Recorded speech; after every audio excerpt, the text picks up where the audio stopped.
আজকের ক্লাসটি নেওয়া হয়েছে ডব্লিউবিসিএস ফুল প্যাকেজ কোর্স থেকে। ডব্লিউবিসিএস ফুল প্যাকেজ কোর্স হচ্ছে ডব্লিউবিসিএস পরীক্ষার কম খরচে সেরা অনলাইন কোর্স। কারণ তোমরা এই কোর্সে 1300+ রেকর্ডেড ভিডিওস পাবে, 300+ চ্যাপ্টার এখানে কভার করা আছে। টোটাল কিন্তু তোমরা মক টেস্ট পেয়ে যাবে 950+, যেটা ডব্লিউবিসিএস পরীক্ষার কিন্তু 100% সিলেবাস কভার করা আছে এই কোর্সের মধ্যে। এবং এখানে আরও যে সমস্ত ফিচার্সগুলো দেওয়া আছে এগুলো যদি তোমরা ভালো করে যদি ফলো করো, ডব্লিউবিসিএস প্রিলিমস প্লাস মেন্স এক্সামের জন্য অন্য কিছু আর ফলো করতে হবে না। এখানে আমরা 4টে সাবস্ক্রিপশন মডেলে তোমাদেরকে এনরোলমেন্ট করানো হচ্ছে। তোমরা ডিটেলস যদি জানতে চাও অবশ্যই তোমরা কিন্তু ডেসক্রিপশন বক্সের লিঙ্ক দেওয়া আছে, সেই লিঙ্কটি ভালো করে ফলো করো, সেখানে কিন্তু সমস্ত ডিটেলস পেয়ে যাবে। তো চলো আজকের যে ডব্লিউবিসিএস ফুল প্যাকেজ থেকে যে ক্লাসটি নেওয়া আছে সেটা আমরা শেষ পর্যন্ত দেখে নিই। Hello viewers, welcome to MH education lab. তো অলরেডি তোমরা জানো যে এমএইচ এডুকেশনের পক্ষ থেকে জেনারেল সায়েন্স ফর ডব্লিউবিসিএস এর উপরে 1000 এমসিকিউর একটা সিরিজ চালানো হচ্ছিল। তো আজকে সেই সিরিজের সেট 10 নিয়ে আলোচনা করব। তো এখানে মোস্ট ইম্পর্টেন্ট 25টা কোয়েশ্চেন আছে যেগুলো তোমাদের সাথে আলোচনা করব। প্রত্যেকটা কোয়েশ্চেন কিন্তু খুবই important exam point of view থেকে। তো সকলকে রিকোয়েস্ট করব প্রথম থেকে শেষ অবধি ভিডিওটা দেখার চেষ্টা করবে এবং যে সমস্ত প্রশ্নগুলো আলোচনা করছি সেগুলোকে মনে রাখার চেষ্টা করবে এবং যদি পারো এগুলোকে খাতায় একটু নোট ডাউন করে রাখতে পারো। ক্লিয়ার? তো চলো ক্লাসটি শুরু করা যাক। আজকের ফার্স্ট কোয়েশ্চেন দেখে নাও কি আছে। An eardrum is absent in dash. কোন প্রাণীর ইয়ারড্রাম থাকে না? ঠিক আছে, কোন প্রাণীর ইয়ারড্রাম থাকে না এগুলোর মধ্যে? তো সঠিক উত্তরে যাবে অপশন এ, সেটা হচ্ছে স্নেক। সাপের কিন্তু ইয়ারড্রাম থাকে না। কেন? একটু রিজনটা দেখে নাও। Snakes have fully formed inner ear structure but no eardrum. Instead their inner ear is connected directly to the jawbone which rest on the ground as they slither. তো স্নেকসদের কিন্তু কোনো ইয়ারড্রাম থাকে না, তাদের যে ইনার ইয়ারটা আছে সেটা কিন্তু ফুললি ডেভেলপ, ঠিক আছে। আর সেই ইনার ইয়ারটা তাদের কানেক্টেড থাকে জবোনে থাকে, ঠিক আছে, জবোনের সাথে সেই ইনার ইয়ারটা কানেক্টেড থাকে।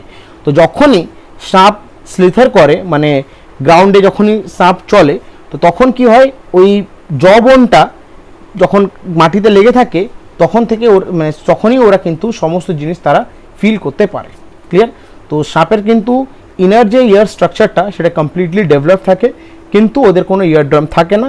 আর ওদের ইনার ইয়ার যে স্ট্রাকচারটা আছে সেটা কিন্তু ডাইরেক্টলি কানেক্ট থাকে জবোনের সাথে। ক্লিয়ার? চলো নেক্সট কোয়েশ্চেন দেখো কি আছে। The substrate of photorespiration is. ফটো রেসপিরেশনের সাবস্ট্রেট কোনটি? সঠিক উত্তরে যাবে অপশন ডি, সেটা হচ্ছে গ্লাইকোলেট। তো ফটো রেসপিরেশনের সাবস্ট্রেট হচ্ছে গ্লাইকোলেট। এটা দেখে নিয়ে ব্যাপারে, photorespiration is a special type of respiration shown by many green plant when they are expose to light. তো ফটো রেসপিরেশন হচ্ছে একটা স্পেশাল টাইপ অফ রেসপিরেশন যেগুলো প্রচুর গ্রিন প্লান্টস কিন্তু তারা শো করে। কখন? যখন সেগুলো এক্সপোজ থাকে লাইটে। Other important metabolites are the amino acid glycine glycolate is their chief metabolite of photorespiration and also its substrate. তো photorespiration-এ যেটা মেইন যে সাবস্ট্রেট সেটা হচ্ছে তোমার অ্যামাইনো অ্যাসিড গ্লাইসিন গ্লাইকোলেট, সেটা হচ্ছে গ্লাইকোলিক অ্যাসিড। এটা হচ্ছে চিফ মেটাবলিট ফটোরেসপিরেশনে এবং এটা হচ্ছে কি ফটোরেসপিরেশনের সাবস্ট্রেটও। তো ফটোরেসপিরেশন একটা স্পেশাল টাইপ অফ রেসপিরেশন যেটা গ্রিন প্লান্টসের মধ্যে হয় যখন সেটা এক্সপোজ থাকে লাইটের মধ্যে। ক্লিয়ার? চলো নেক্সট কোয়েশ্চেন দেওয়া কি আছে। Study of newly born up to the age of 3 month is called. সদ্য বাচ্চা জন্মানোর থেকে 3 মাস অবধি যদি সে বাচ্চার উপরে কেউ যদি স্টাডি করে, ঠিক আছে, তো সেই স্টাডিটাকে জেনারেলি কি বলা হয়? তো সঠিক উত্তরে যাবে অপশন বি, সেটা হচ্ছে নিওনাটোলজি। তো দেখে নিয়ে ব্যাপারে, neonatology is subspecialty of pediatric that consists of the medical care of newborn infant, especially the ill or premature newborn infant. তো নিউবর্ন বেবি যখন ডেলিভারি হয় তখন অনেকে কি করে, পেডিয়াট্রিক্স রাখে। ক্লিয়ার? তো যে সমস্ত ডাক্তাররা পেডিয়াট্রিক্স হয়, ঠিক আছে, তো তারা কি করে যে একটা স্টাডি করে, নিউবর্ন থেকে 3 মাস অবধি বাচ্চার একটা স্টাডি করে। তো সেই স্টাডিটাকে বলা হয় নিওনাটোলজি। ক্লিয়ার? তো এই সমস্ত ডাক্তাররা স্পেশালি যদি কোনো ইনফ্যান্ট সে যদি প্রিম্যাচিওর হলো বা কোনো যদি শরীর খারাপ হলো, তাদের কে দেখাশোনা করার জন্য বা তাদের একটা মেডিকেল কেয়ার করার জন্য কিন্তু রাখা হয়। তো study of newly born up to the age of 3 months is called neonatology. Clear? চলো পরবর্তী প্রশ্ন কি আছে, which among the given weeds has been found useful to check water pollution caused by industrial effluents? তো এগুলোর মধ্যে কোন weeds যেটা ওয়াটার পলিউশন হয় মানে ইন্ডাস্ট্রিয়াল এফ্লুয়েন্সের থেকে যে ওয়াটার পলিউশন হয় সেই ওয়াটার পলিউশনটাকে চেক করার জন্য ইউজ করা হয়? সঠিক উত্তরে যাবে অপশন বি, সেটা হচ্ছে বোথ এ অ্যান্ড বি, মানে হচ্ছে পার্থেনিয়াম এবং এলিফ্যান্ট গ্রাস। তো দুটো এমন ধরনের উইডস, এই দুটো এমন উইডস যেগুলো ইন্ডাস্ট্রিয়াল এফ্লুয়েন্স থেকে যে ওয়াটার পলিউশন হয় সেই ওয়াটার পলিউশনটাকে চেক করার জন্য কিন্তু ইউজ করা হয়। Parthenium and elephant grass are useful to check water pollution caused by industrial effluents. Clear? চলো নেক্সট কোশ্চেন কি আছে, which one of the following group of animal belong to the category of endangered species? তো এগুলোর মধ্যে কোন অ্যানিমেলের group যেগুলো কিন্তু endangered species হিসাবে ক্যাটাগরি করা হয়েছে? এন্ডেঞ্জার্ড স্পিসিস মানে সেগুলো কিন্তু এক্সটিংক্ট হবার মুখে। তো সঠিক উত্তরে যাবে অপশন এ, সেটা হচ্ছে great Indian bustard, musk deer, red panda and Asiatic wild ass. তো এই অ্যানিমালসগুলো কিন্তু লিস্টেড করা হয়েছে এন্ডেঞ্জার্ড স্পিসিস হিসাবে। ঠিক আছে, great Indian bustard, musk deer, red panda and Asiatic wild ass belongs to the category of endangered species. Clear? চলো next question কি আছে, normal blood pressure of man is, আমার মানুষের ঠিক আছে নর্মাল ব্লাড প্রেশার কত? কারেক্ট আনসার হবে option B, সেটা হচ্ছে 80/120 mm per hg, মানে 120/80, অ্যাকচুয়ালি 120/80 mm hg। ক্লিয়ার? তো দেখে নিই এর ব্যাপারে 80/120 mmHg normal blood pressure is considered to be at or below 120/80, মানে 120/80 এটা হচ্ছে কিন্তু নর্মাল ব্লাড প্রেশার। তো ব্লাড প্রেশারের তিনটে ক্যাটাগরিতে ডিভাইড করা আছে। 90/60 ওর থেকে যদি লোয়ার হয় সেটাকে আমরা বলবো লো ব্লাড প্রেশার। 140/90 থেকে যদি হায়ার হয় সেটাকে বলবো আমরা হাই ব্লাড প্রেশার, এবং 90/60 থেকে 130/80 মধ্যে যদি থাকে সেটাকে বলবো আমরা নর্মাল ব্লাড প্রেশার। ক্লিয়ার? তো একদম যদি নর্মাল বলা হয় সেটা হচ্ছে 120/80 mmHg। ক্লিয়ার? চল নেক্সট কোশ্চেন কি আছে, plague is caused by dash, plague যে রোগটি এই রোগটি কিসের কারণে হয়? কারেক্ট অ্যান্সার হবে option B, bacteria. Plague is caused due to bacteria. Plague is caused by bacteria, it is a deadly infectious disease caused by Enterobacteria yersinia pestis, named after the French Swiss bacteriologist Alexander Yersin. তো plague হচ্ছে একটা bacterial disease, এটা ব্যাকটেরিয়ার কারণে কিন্তু হয়। এখানে কি হয়, ইট is a deadly infectious disease, এটা হচ্ছে একটা খুবই ভয়ানক একটা ইনফেকশিয়াস ডিজিজ। যেটা কোন ধরনের ব্যাকটেরিয়া দিয়ে হয় সেটা হচ্ছে এন্টারোব্যাকটেরিয়া ইয়ারসিনিয়া পেস্টিস, এই ব্যাকটেরিয়ার কারণে কিন্তু প্লেগ ডিজিজটি হয়। আর এটি নামকরণ করেছিলেন একজন French Swiss bacteriologist Alexander Yersin. Clear? পরবর্তী প্রশ্ন কি আছে, adenosine triphosphate is dash, adenosine triphosphate ATP এটা কি? এর কারেক্ট অ্যান্সার হয়ে যাবে option D, a molecule with high energy bond. তো এটিপি বা অ্যাডিনোসাইন ট্রাইফসফেট হচ্ছে একটা মলিকিউল যেটার মধ্যে কি থাকে, হাই এনার্জি বন্ডস থাকে। একটু দেখে নিই ব্যাপারে, adenosine 5-triphosphate or ATP is a principal molecule for storing and transferring energy in a cell. তো adenosine 5-triphosphate অথবা ATP এটা হচ্ছে একটা প্রিন্সিপাল মলিকিউল যেটা কি হেল্প করে, স্টোরিং এবং transferring energy in the cell. It is often referred to as energy currency of a cell, এটাকে বলা হয় energy currency of a cell. ঠিক আছে, মাইটোকন্ড্রিয়াকে বলা হয় পাওয়ার অফ সেল, এটিপিকে বলা হয় energy currency of a cell. Clear?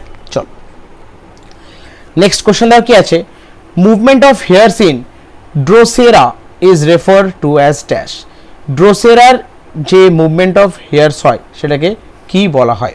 Correct answer হয়ে যাবে অপশন সি, সেটা হচ্ছে থিগমোট্রপিজম। ড্রোসেরার যে মুভমেন্ট অফ হেয়ার হয় সেটাকে বলা হয় thigmotropism. Any Nastic movement in response to touch or contact stimulus is known as thigmonasty. The tentacles of Drosera leaves curve on coming with the insect and thus the movement is categorized as thigmonasty. তো যদি কোনো nastic movement হয় কোনো touch এবং কোনো কন্ট্যাক্টের কারণে, ঠিক আছে, সেটাকে বলা হয় কি থিগমোনাস্টি। আর যে ড্রোসেরা যে লিভস হয় তার যে টেন্টেকলসগুলো হয়, ঠিক আছে, যদি কোনো ইনসেক্ট এদের কন্ট্যাক্টে আছে সেগুলো কি করে, সেগুলোকে তারা ট্র্যাপ করে নেয়, আর এই মুভমেন্টটাকে বলা হয় কি থিগমোনাস্টি। ক্লিয়ার, বোঝা গেছে? নেক্সট কোশ্চেন আর কি আছে, the stones formed in human kidney consist mostly of ট্যাস।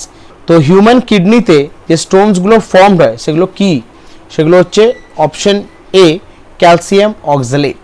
ঠিক আছে, দিনের পর দিন ক্যালসিয়াম অক্সালেট স্টোর হতে হতে কী হয়, স্টোনের রূপে এটা পরিণত হয় হিউম্যান কিডনির মধ্যে। তো দেখে নিই এরপরে, calcium stone, most kidney stones are composed of calcium and oxalate. Many people who form calcium containing stone have too much calcium in their urine, a condition known as hypercalciuria. তো কিডনিতে যে stone হয় এটাতে কারণ হচ্ছে অনেক মানুষদের কি হয়, ইউরিনে প্রচুর পরিমাণে ক্যালসিয়াম পাওয়া যায়। তো সেই ক্যালসিয়ামটা কী হয়, দিনের পর দিন তোমার কিডনিতে স্টোর হতে থাকে। আর কিডনিতে যে মোস্টলি যে স্টোনটা ফর্ম হয় তার যে কম্পোজিশন, সেই স্টোনটা সেটা হচ্ছে কিন্তু ক্যালসিয়াম এবং অক্সালেট। ঠিক আছে, আর এই কন্ডিশনটাকে বলা হয় কি হাইপার ক্যালসিউরিয়া। ঠিক আছে, হাইপার ক্যালসিউরিয়া। ক্লিয়ার, বুঝা গেছে? নেক্সট কোশ্চেন আর কি আছে, the source of oxygen generated during photosynthesis. ফটোসিনথেসিসের সময় বা সেই সময় যে অক্সিজেনটা জেনারেট হচ্ছে তার সোর্স কি? সঠিক উত্তরে যাবে অপশন ডি, সেটা হচ্ছে ওয়াটার। ক্লিয়ার, ফটোসিনথেসিসের তোমাদের একটা আমি যে রিয়াকশন সেটা তোমাদেরকে আমি বলে দিই। 6CO2 plus 6H2O gives C6H12O6 plus 6O2। এখানে সানলাইট এবং ক্লোরোফিল। ক্লিয়ার, তো এখানে বলেছে যে অক্সিজেন যে জেনারেট হচ্ছে, অক্সিজেন জেনারেট যে হচ্ছে এটা কোথা থেকে আসছে, সেটা কোথা থেকে আসছে, ওয়াটার থেকে। ক্লিয়ার, এটা দেখে নিয়ে এরপরে, photosynthesis reaction in which the carbon dioxide and water in the presence of sunlight convert into glucose, sugar and oxygen. Hence the source of oxygen liberated during the process of photosynthesis is water.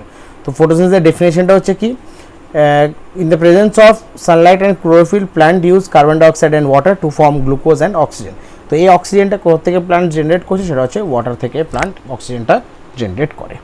Clear, next question আর কি আছে, at which place is the pineal gland situated. Pineal gland আমাদের শরীরের মধ্যে কোন জায়গায় পাওয়া যায়? কারেক্ট আনসার হয়ে যাবে option A in the brain. ব্রেনের কিন্তু আমাদের ব্রেনের মধ্যে কিন্তু পিনিয়াল গ্ল্যান্ডটি থাকে। আর দেখে নিয়ে যাওয়ার পরে, the pineal gland is located deep in the brain in an area called epithalamus where the two halves of brain join. তো পিনিয়াল গ্ল্যান্ড যেটা কোথায় একদম অ্যাকুরেট যদি বলা হয় সেটা কোথায় থাকে হচ্ছে, সেটা deep in the brain and area that is called epithalamus, যেখানে কী হয় ব্রেনের যে দুটো হাফস হয় সেখানে যেটা জয়েন করে, তো সেই জায়গাটা কিন্তু পিনিয়াল গ্ল্যান্ডটি পাওয়া যায়।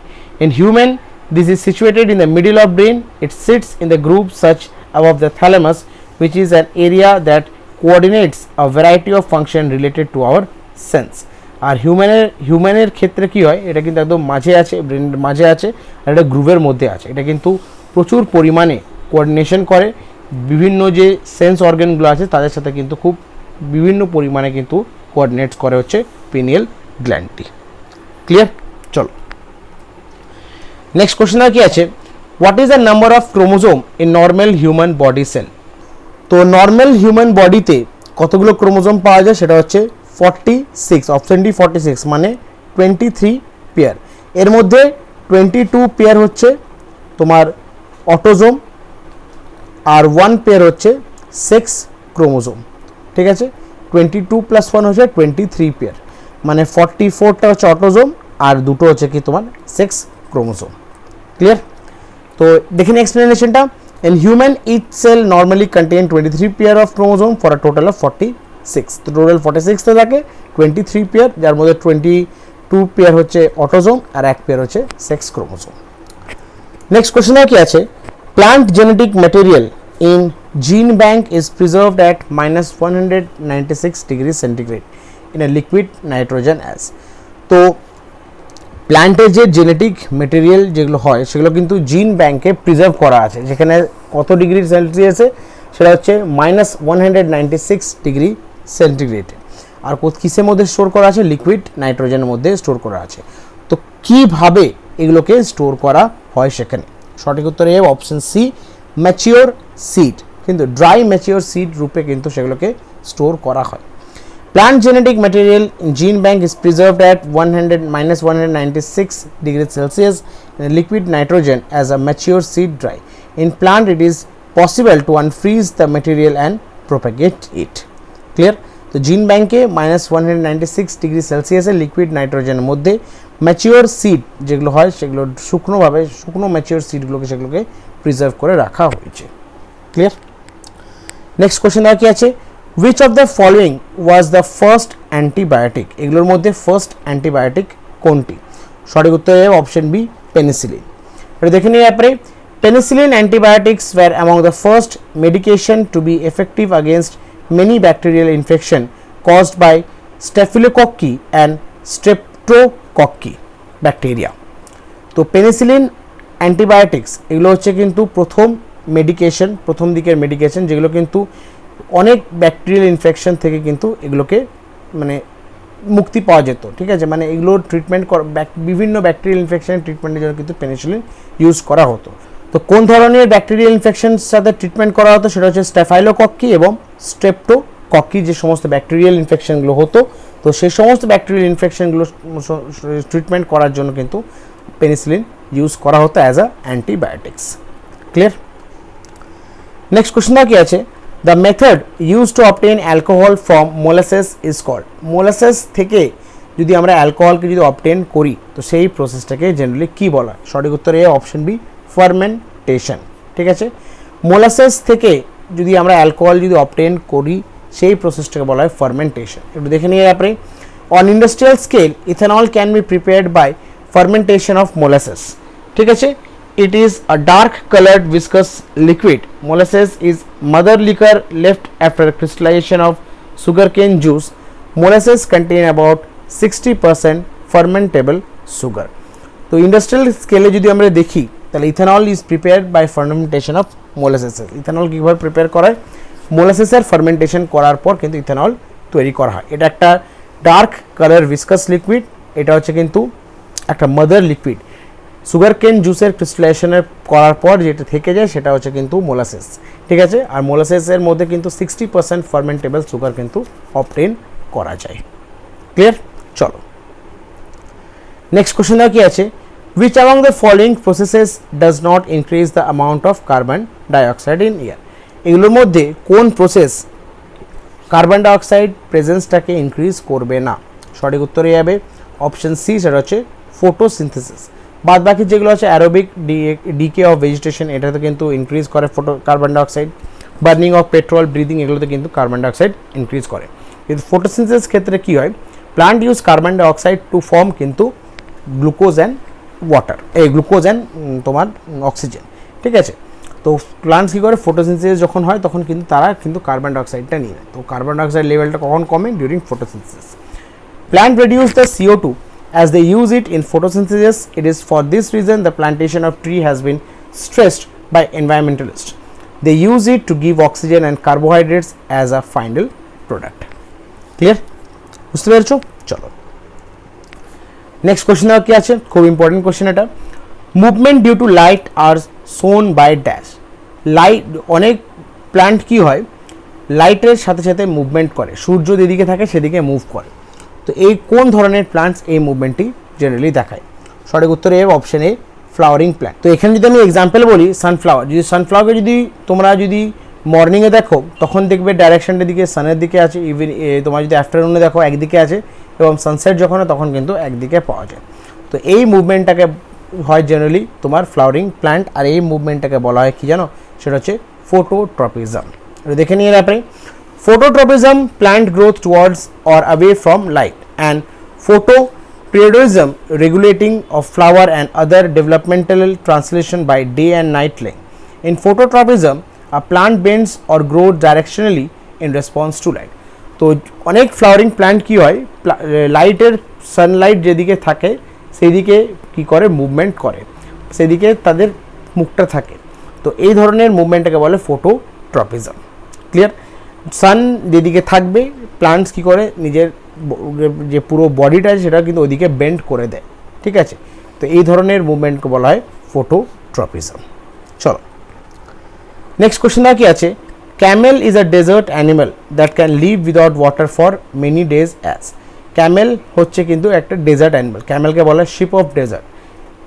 সেই সমস্ত প্রাণী বা ক্যামেল কিন্তু প্রচুর মানে কিছুদিন যদি তারা যদি জল না খায় তারা কিন্তু সার্ভাইভ করতে পারবে। কেন? সঠিক উত্তর হবে option D, it has the water sac in the walls of lumen of stomach. ক্যামেলের যে স্টামাক হয়, স্টামাকের মধ্যে কি থাকে, লিউমেন থাকে, সেই লিউমেনের ওয়ালের মধ্যে কিন্তু ওয়াটার স্যাক থাকে, সেখানে গিয়ে ওয়াটার স্টোর থাকে, আর সেই কারণে কিন্তু ক্যামেল কিন্তু অনেক দিন ধরে জল না খেয়েও তারা থাকতে পারবে। আর দেখে নিয়ে এরপরে, they have water sac in the wall of lumen of stomach. Camel can even survive about a week without food and water using its fat storage. তো ক্যামেলের যে স্টামাক থাকে, স্টামাকের মধ্যে লিউমেনের মধ্যে কী থাকে, ওয়াটার স্যাক থাকে। ঠিক আছে? আর ক্যামেল কিন্তু প্রায় এক সপ্তাহ যদি জল খাবার যদি না খায় তারা কিন্তু সার্ভাইভ করতে পারবে। তারা তখন কি করবে, যে স্টোরেজ ফ্যাটটা আছে সেখান থেকে তারা কিন্তু শরীরটাকে তারা কনজিউম করাবে। ক্লিয়ার? নেক্সট কোশ্চেন দেওয়া কি আছে, contraceptive pills in the market contain dash. যে সমস্ত কন্ট্রাসেপটিক পিলস আছে মার্কেটে যেগুলো অ্যাভেলেবেল সেগুলোর মধ্যে কী থাকে? সঠিক উত্তরে যাবে অপশন এ, স্টেরয়েড হরমোনস। এটা দেখে নিয়ে ব্যাপারে, contraceptive pills in the market contain steroid hormones like levonorgestrel, progesterone and estrogen etcetera. তো যে সমস্ত মার্কেটে কন্ট্রাসেপটিক পিলসগুলো পাওয়া যায় সেগুলোর মধ্যে কী থাকে, স্টেরয়েড হরমোনস থাকে, যেমন লেভোনোস্ট্রিজেল, প্রোজেস্টেরনজেন এবং এস্ট্রোজেন। এই সমস্ত কিন্তু স্টেরয়েড হরমোনস কিন্তু কন্ট্রাসেপটিক পিলসের মধ্যে থাকে, যেগুলো খেলে কিন্তু স্পার্ম যেগুলো থাকে সেগুলোকে মেরে ফেলাতে সাহায্য করে এই সমস্ত তোমার স্টেরয়েড হরমোনসগুলো। ক্লিয়ার? চলো নেক্সট কোশ্চেন কি আছে, the absorption of ink by বটলিং পেপার ইনভলভস। বটলিং যে পেপার হয়, বটলিং পেপার আমরা সবাই দেখেছি, সেই বটলিং পেপার কী করে, ইঙ্কটাকে অ্যাবজর্ব করে। তো এখানে কোন পদ্ধতি দিয়ে সেই ইঙ্কটাকে অ্যাবজর্ব হয়? সঠিক উত্তর হবে option B, capillary action phenomenon. Capillary action ফেনোমেননের কারণে কিন্তু বটলিং পেপারে কিন্তু ইঙ্ক অ্যাবজর্ব হয়। ঠিক আছে? তো একটু দেখে নিই আপনি, the absorption of ink by বটলিং paper involves capillary phenomenon wire adhesive force between bottling paper and ink is greater than cohesive force. তো ক্যাপিলারি অ্যাকশন কি হচ্ছে, ক্যাপিলারি অ্যাকশন হয় হচ্ছে তোমার জেনারেলি ক্যাপিলারি অ্যাকশন দিয়ে কী হয়, জাইলেম এর মধ্যে ওয়াটার গাছের মধ্যে যে জাইলেম থাকে সেই জাইলেমের মধ্যে কিন্তু ওয়াটারগুলো চারদিকে গাছের চারদিকে স্প্রেড হয়। ঠিক আছে? ক্যাপিলারি অ্যাকশনের কারণেই কিন্তু আগে যে পুরোনো দিনে যে কেরোসিন যে ল্যাম্পগুলো থাকতো সেই ল্যাম্পের মধ্যে কী থাকতো, একটা তোমার কটনের থ্রেড থাকতো, সেই কটনের থ্রেডটা উপর দিয়ে আমরা জ্বালাতাম, আর ক্যাপিলারি অ্যাকশন, ক্যাপিলারি রাইজ দিয়ে কারণে কিন্তু তোমার ওই নিচে যে কেরোসিন অয়েলটা থাকতো সেটা কিন্তু অ্যাবজর্ব হতো, বা ওই ক্যাপিলারি অ্যাকশনের মুভমেন্ট দিয়ে কিন্তু ল্যাম্পটা জ্বলতো। তো এটাকে বলা হয় ক্যাপিলারি অ্যাকশন ফেনোমেনন। তো যে বটলিং পেপার যে ইনভলভ হয় ইঙ্কটাকে অ্যাবজর্ব করানোর জন্য, তো এই সেম ফেনোমেনন দিয়ে কিন্তু অ্যাবজর্পশন করে। ঠিক আছে? বটলিং পেপারে কিন্তু সেম ফেনোমেনন দিয়ে অ্যাবজর্ব করে। ক্লিয়ার? চলো নেক্সট কোশ্চেন কি আছে, triple antigen vaccine is given to children to protect them against dash.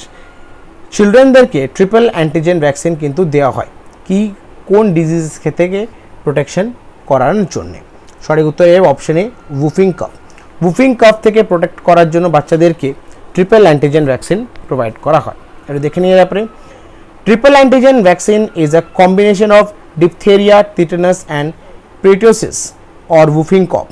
The vaccine stimulates the production of antibodies to immunize the body against the causative agent of the three viruses. তো triple antigen vaccine কি যে combination, সেগুলো হচ্ছে diphtheria, টিটানাস এবং পেরিটোসিস, যেটাকে বলা হয় উফিং কফ। এই যে তিনটে ভ্যাকসিনকে কম্বাইন করে বলা হয় ট্রিপল অ্যান্টিজেন ভ্যাকসিন। এই ভ্যাকসিনগুলো কী করে, শরীরের মধ্যে অ্যান্টিবডিজ তৈরি করে এবং বডিটাকে ইমিউনাইজড করে যে সমস্ত এই যে পজিটিভ এজেন্টগুলো আছে, তিনটে ভাইরাসের যে সমস্ত যে পজিটিভ এজেন্টগুলো আছে তাদের সাথে লড়াই করার জন্য আমাদের বডিটাকে ইমিউনাইজড করে। ক্লিয়ার?